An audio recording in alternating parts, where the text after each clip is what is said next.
अपने मन में। कैसे महावीर ने केवल ज्ञान प्राप्त किया कि हमारा जो अभी नहीं कर सकते, एक कदम तो चले ना। जो साधना महावीर की थी, क्या वो साधना हम इस युग में कर रहे हैं? कर रहे हैं तो बहुत अच्छी बात है। नहीं कर रहे तो यदि वही प्रार्थना, माला, पाठ, प्रवचन, लोगों को भीड़ इकट्ठी कर करके लोग भी खूब प्रशंसा करते हैं, हम भी प्रशंसा में आ जाते हैं। एक व्यक्तित्व का विकास सा चल रहा है। मैं अपने अनुभव करता हूँ, मैंने भी बहुत चतुर्मास किए, बहुत भीड़ लगी, प्रवचन किए, किताबें लिखी, PhD की, DLED किया। अब समझ में आता है ये तो दो चीज़ें हैं, एक है अस्तित्व, एक है व्यक्तित्व। व्यक्तित्व किसका है? व्यक्तित्व शरीर का है। का मन, बुद्धि, इंद्रियां, आपकी परंपरा, माता पिता, जो समाज के लोग हैं, जिस समाज में आप रहते हैं, समाज क्या चाहता है उसके अनुसार आप चलते हैं, लोग प्रशंसा करते हैं और उसमें जीते हैं। ये सारा क्या है? व्यक्तित्व। और व्यक्तित्व सदा रहता नहीं। जैसे काया नष्ट होगी, व्यक्तित्व भी नष्ट होगा। व्यक्तित्व के भीतर क्या है? अस्तित्व, एग्जिस्टेंस, जो शाश्वत है, जो शुद्ध है, जो पूर्ण है, वो सदा काल तक रहने वाला है, मिटने वाला है ही नहीं। उसको आंखों से देख नहीं सकते, कानों से सुन नहीं सकते, नासिका से सुगंध ले नहीं सकते, जिह्वा से स्पर्श कर नहीं सकते। पांचों इंद्रियां, छठा मन और बुद्धि के बाहर है। वो है आपका अस्तित्व। सबका है व्यक्तित्व, अस्तित्व, परंतु हमने महत्व किसको दिया? व्यक्तित्व को दिया। तो और व्यक्तित्व मिलेगा, फिर अगले जन्म में और मिलेगा। ऐसा नहीं कहते कि आपने धर्म नहीं किया, आपने खूब संतों की सेवा करी, प्रवचन सुने, अपना धन भी लगाया, इससे क्या पुण्य मिल जाएगा? पुण्य मिल गया, आप स्वर्ग में चले जाओगे, फिर वापस आओगे। स्वर्ग जाना कोई बड़ी बात नहीं, वो आपका पुण्य खर्च करना है। जैसे आपने घूमने के लिए दुबई चले गए, विदेशों में चले गए, कश्मीर चले गए, तो जो आपकी पूंजी थी वो खर्च करके वापस आ गए। ऐसी जो आपका पुण्य था वो देवलोक में खर्च करके वापस आ गए। और आप और हम एक बार नहीं, अनेकों बार, अनंत बार देवलोकों में भी जाया है और मनुष्य भी बन गए, धनवान बन गए, विद्वान बन गए, पंडित बन गए। और पाप का उदय आया तो पशु पक्षी मनुष्य बन गए, और पाप आया तो नरक का नेरिया भी बन गए। क्यों बन गए? हम सिद्धशिला क्यों नहीं गए? ये एक प्रश्न है, प्रश्न। जैसे महावीर का जीव सिद्धशिला चला गया, 24 तीर्थंकर चले गए।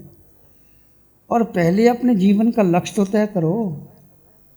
जैसे आपका लक्ष्य है आप अच्छे व्यापारी बन जाएं, व्यापारी बन के आपका एक आसपास का वातावरण अच्छा हो, कोठी बंगला हो, लोग जानने वाले हों, पहचान हो, ये आपका इस जन्म का बात। परंतु इस जन्म के बाद ये बचे, ये तो चला जाएगा। राजा महाराजा भी चले गए, सब चले गए। अस्तित्व के बारे में क्या सोचे? बस ये साधना जो हमें भी नहीं पता था, सच कहता हूँ, हमने भी बहुत घूमे, प्रवचन किए, किताबें लिखी, लोग खुश हुए, बहुत साधना शिविर भी किए, परंतु अरिहंत परमात्मा की कृपा से ये जो साधना मिली है, शासन देवों की कृपा, समझो वीतराग साधिका निशा जी का, ये साधना मिलने के बाद समझ में आया अस्तित्व को महत्व। बस एक पता ही नहीं अस्तित्व क्या है। सुना है कि श्रीमद् राजचंद्र उसका पहला ही सूत्र क्या है? जे स्वरूप समझा बिना पाम्यो दुख अनंत, समझाऊं ते पद नमो श्री सतगुरु भगवान। स्वरूप के बोध के बिना हमने अनंत दुख पाए, अनंत जन्म मरण कर लिए। जो स्वरूप का बोध बता दे उस गुरु के चरण पकड़ लो, बस इतनी ही बात कहते। श्रीमद् रायचंद बहुत आत्मज्ञानी हुए, बहुत उन्होंने लिखा समझा। तो स्वरूप का बोध क्या है उसको जानो और समझो और उसमें लीन हो जाओ। स्वरूप का बोध है कि आपके 3.5 हाथ की काया में जो जीव है, जो आत्मा है, जिसका निराकार है, जिसको इंद्रियां देख नहीं सकती, मन जान नहीं सकता, बुद्धि निर्णय ले नहीं सकती, वो तुम्हारे 3.5 हाथ की काया में है, थी। जैसे कृष्ण गीता में कहते हैं, शस्त्र काट नहीं सकते उस आत्मा को, अग्नि जला नहीं सकती, पानी जला नहीं सकता, वायु उड़ा नहीं सकता। वो अजर अमर अविनाशी सत्य चित्त आनंद स्वयं में संपन्न परिपूर्ण आत्मा तुम हो, मैं हूँ। उसको शस्त्र काट नहीं सकते, उसका जन्म मरण नहीं, उसके माता पिता ने उन्हें अन्न का दाना ग्रहण नहीं किया, उसके कारण ये शरीर है। शरीर में आत्मा है, पर शरीर अलग है, आत्मा अलग है। 2 तत्व अलग अलग, दोनों साथ में हैं, उनके गुण धर्म अलग। जीव कहो आत्मा कहो, उनका गुण धर्म है आनंदमयी है, सुखमयी है, ज्ञानमयी है, दर्शनमयी है, शक्तिमयी है। उसका रंग रूप नहीं, उसका वजन नहीं, शायक समकत वो सिद्धशिला जा सकती। तो वो मार्ग कैसे हो उसको जानो और समझो। कुछ भी क्रिया करो, उठते बैठते चलते सोते, अपने को जानो तो मैं हूँ कौन। यहाँ भेद ज्ञान की चर्चा होती है, जड़ और जीव का भेद। जैसे म्यान में तलवार अलग है, म्यान अलग है। दूध में घी मक्खन अलग है, तिल में तेल अलग है, फूल में सुगंधी अलग है। ऐसे शरीर में वो जीव तत्व वो अलग है, और जीव में सब कुछ भरा पड़ा है। कुछ नहीं चाहिए जीव को सुखी होने के लिए कुछ नहीं चाहिए। जीव को धन नहीं चाहिए, पद नहीं चाहिए, कमरा नहीं चाहिए, मकान नहीं चाहिए, भरा पड़ा है। पर वो प्रकट कैसे हो? वो आप जानने के लिए पहले मैं जीवात्मा हूँ, अपने जीवन का लक्ष्य तय करें। मैं जीवात्मा हूँ तो शरीर अलग है और जीव अलग है। तलवार में म्यान अलग है, तलवार अलग है। जीव के 8 गुणों की संपदा, जैसे कल बताया, हमने अनंत ज्ञान, अनंत दर्शन, अनंत सुख, अनंत शक्ति। जीव अमूर्त बना है, उसको कोई देख नहीं सकता, उसका वजन नहीं है, और वो शक्तिशाली है, क्षयक संपत्ति, और वही सिद्धशिला जा सकती है। तो उसके लिए इस जन्म में आपने कार्य करना है। मानना है कि मोक्ष नहीं है, पर 90% 95% काम तो कर सकते। उसके लिए आत्मा को जानना, आत्मा के स्वभाव को जानना, क्रिया प्रतिक्रिया नहीं करना, अपने में स्थित रहना, जीव को जीव में स्थित करना, और सुख जीव में ही है और सुख है ही नहीं। तो नासिक में शिविर लग रहे हैं, पंजाब में लग रहे हैं, कहीं आप जाओ ध्यान शिविर करो, फिर खुली आंखों से करो। इसको 24 घंटे रूटीन बना लो। जड़ जीव का भेद चलो तो 2 चीज़ें हैं, शरीर चल रहा है, मैं आत्मा दृष्टा। भोजन कर रहे हो तो शरीर भोजन कर रहा है, मैं दृष्टा। आराम कर रहे हो तो शरीर आराम कर रहा है, मैं दृष्टा। स्नान कर रहे हो तो शरीर कर रहा है, मैं दृष्टा। इस बहुत सा समय आपका जीव को अनुभूति में लग जाएगा और आप में रस पैदा होगा, सुख आएगा। फिर धीरे धीरे इसको बढ़ाओ। जैसे आप व्यापारी लोग हैं, तो जहाँ व्यापार चाहे आपको मुनाफा होता है वहीं जाते हैं, वहीं व्यापार करते हैं। ऐसे यदि आपको सुख मिले, सच्चा सुख मिले, अस्तित्व का बोध हो, तो उस पर आप कार्य कीजिए, अपने जीवन को बनाइए। और ये बहुत सिंपल भी है और बहुत कठिन भी है यदि आपकी श्रद्धा नहीं है कि मैं तो माला कर ली, अनापुर भी कर ली, पाठ कर लिया, बचपन से करते आए हैं, प्रार्थना कर ली। ये प्राइमरी चीज़ें हैं।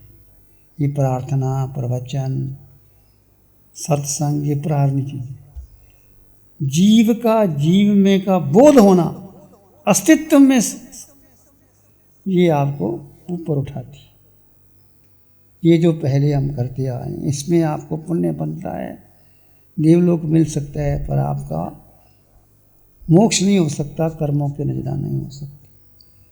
तो उसके लिए आप पुरुषार्थ कीजिए, आप श्रद्धा रखिए, जहाँ मौका लगे तो वहाँ ध्यान शिविर कीजिए, बार बार कीजिए। और ये जीव आत्मा मन के बाहर, बुद्धि के पार, इंद्रियों के पार अलग है। मन हमें उलझाता है, बुद्धि उलझाती, इंद्रियां उलझाती, इसके बाहर हमने जाना। तो जीव ने सबसे बड़ी भूल ये की, मिथ्या दर्शन की। उसने अपनी शक्ति मन को दे दी, बुद्धि को दे दी, मन बलवान हो गया, बुद्धि बलवान हो गया। तो हम पूरा जीवन मन के पीछे लगे, मन ऐसा चाहता है, मन ऐसा करता है, बुद्धि निर्णय लेती है। और हम अपने जीव को, अस्तित्व कहो, जीव कहो, वो उसको महत्व नहीं देते, उसको महत्व दें। बाकी ऐसा नहीं कि आप श्रावक हैं तो घर में रह के काम कीजिए, व्यापार कीजिए, जो भी करना है, पर 24 घंटे में 4 घंटे, 2 घंटे अपने लिए निकालें। मौन रहिए, अपने को जानो, समझो, और धीरे धीरे आपको रस आ गया तो आगे बढ़ो। ये मैंने संक्षिप्त में जीव के बारे कहा। और सुख जीव में है, शक्ति जीव में है, ज्ञान जीव में, आनंद जीव में है, वो तुम्हारे भीतर ही है। जैसे कहते हैं ना, कस्तूरी कुंडल बसे मृग ढूंढे बन माही, ऐसे घटघट राम है दुनिया देखत ना। और कस्तूरी मृग के नाभि में होती है, बेचारा वो जंगल में जाता है, कुछ शिकारी आता है, कुत्ते लगा देता है, वो मार देता है। ऐसे जीव कहो, आत्मा कहो, अस्तित्व कहो, रूह कहो, वो तुम्हारे भीतर है। वो देह से अलग है, उसको अलग करो। जड़ जीव का भेद करके उसमें स्थित रहने का पुरुषार्थ। धीरे धीरे आप आगे बढ़ जाओगे। हम मुक्त क्यों नहीं हो रहे कि हमारे ऊपर मिथ्यात्व और मोह का भार है।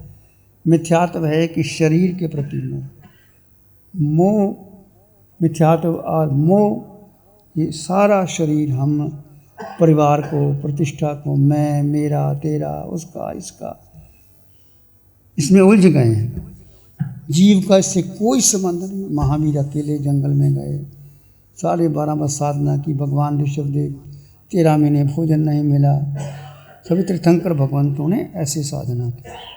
तो हमारा सौभाग्य है कि हमें जैन धर्म मिला, महावीर की वाणी मिली, अरिहंत परमात्मा की कृपा मिली, और उन्होंने हमें मार्ग बताया। और यूट्यूब में, आज के विज्ञान के युग में, बहुत सारी विधियां हैं। जना जरा यूट्यूब खोलो, आपको साधना मिल जाएगी। आप बैठे बैठे सुनते रहो, सुनते सुनते सुनते सुनते आपको समझ में आ जाएगी। नहीं समझ में आया तो वहाँ समझो, या फिर शिविर लगाओ, या दोबारा करो, तो धीरे धीरे आप आगे बढ़ जाओ।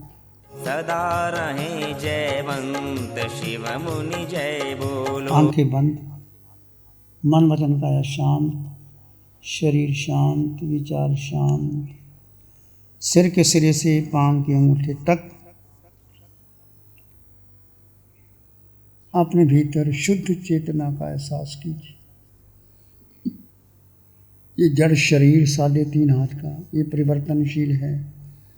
बचपन, जवानी, बुढ़ापा, प्रौढ़ावस्था, इसमें चेतना है, आत्मा है।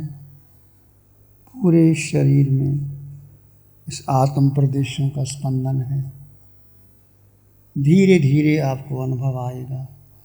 2 तत्व जुदा जुदा हैं, जड़ में जीव, जीव में जड़, अलग हैं। धीरे धीरे अपने को जाने और देखें। श्वास आ रहा है, जा रहा है, केवल आते जाते श्वास को जाने और देखें। जीव का स्वभाव मात्र दृष्टा है, जानो और देखो। बाकी सब छोड़ दो। इसी में एक लंबा गहरा सांस लें। अरिहंत परमात्मा के चरणों में अनंत कृतज्ञता ज्ञापित करें। एक और लंबा गहरा सांस। अरिहंत परमात्मा के चरणों में नमन और वंदन। दोनों हाथों को आंखों पे ले जाएं।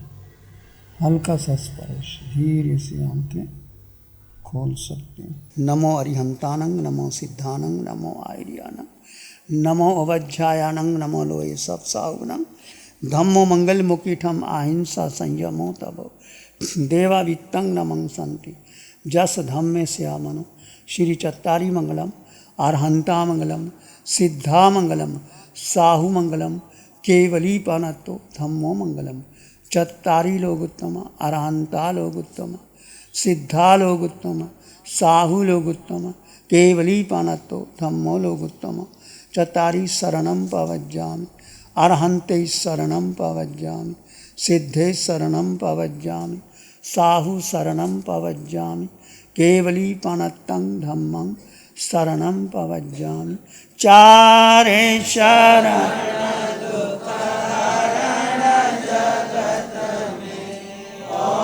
रण शरण कोई जो भव्य प्राण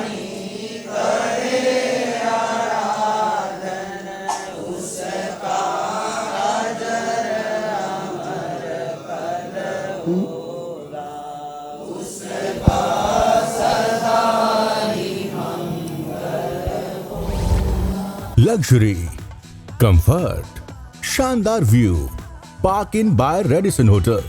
अपनेपन का एहसास, यहाँ बिताया हर पल आपके लिए होगा खास। यहाँ के अमेजिंग रूम्स, बैंक्वेट हॉल, तमाम प्रकार के प्योर वेज जैन फूड। जिंदा दिल लोगों के खूबसूरत शहर सूरत में रेडिसन ग्रुप की स्टार रेटेड लग्जूरियस होटलों में सबसे अग्रणी है Park Inn by Radisson hotel. एक बार अवश्य विजिट करें। सूरत अडाजन में Park Inn by Radisson hotel. Project by Sumeru group, Shri Babulal Mandot, Surat. गुरु हमको ऐसी कृपा दृष्टि दे।